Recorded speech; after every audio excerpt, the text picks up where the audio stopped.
Shadow had to go to urgent care the other night, and there are a few things I've been working on that made last night easier than it would have been otherwise. The big theme here is that I've been practicing the skill of speaking up in the moment. And this is hard. This is something that I work with my clients on all the time. There are so many layers of hard because you're in the moment, you're talking with a professional. It can already feel a little weird to push back or ask questions. We don't want to be difficult. And for some of us, the vet's office can be a really overstimulating place, and that can make it hard to process information and come up with a reply and think about what we want to do next quickly. And that can be exacerbated by a situation that is urgent or an emergency.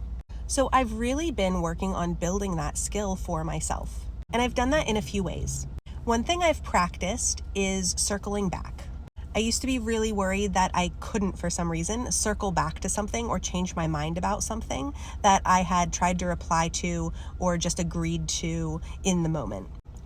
And so even though I still felt worried about that, I sent the email, I sent the text message. I said, hey, wait a minute, actually, can we circle back to this thing I've processed a bit more? I've also practiced saying what's happening for me out loud, like saying, sorry, that took a minute for me to process. And in that vein, I've practiced not replying immediately. I've practiced saying, hold on, I just need a second to process what you're saying. Or just taking a breath and a pause.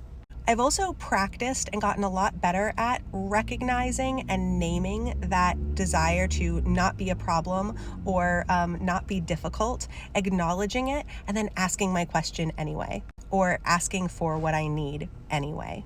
And the more I've practiced that, the easier it has become. It definitely helps that I'm consistently working with amazing veterinary professionals. And so it's always a really positive experience. They're always super open and collaborative, and no one is annoyed at me. But if someone was annoyed at me for asking for what I need or for asking for clarification, I also know that that would be a red flag about their behavior, not an indication that I'm doing something wrong or being too much. So here's how that showed up at our urgent care visit.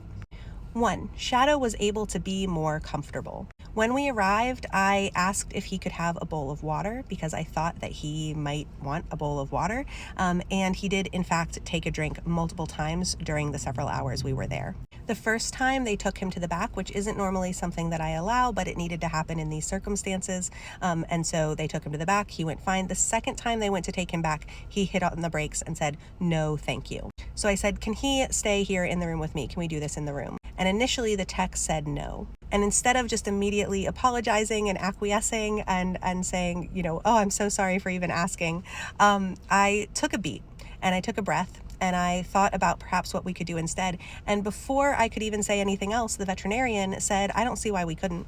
And he was able to stay in the room with me. The other thing I did is when they showed me the estimate, I asked questions about what we were doing and why. And while ultimately we did decide to move forward with all of the recommended treatment, I found out that there were different medications we could be using in the treatment and saved like $200. So that was cool.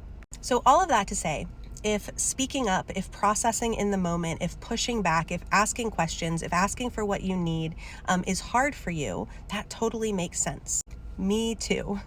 And it is something that gets easier with practice. And I'm saying that as someone with trauma disorders, who is autistic, with ADHD, it does get easier. And it can make such a huge difference.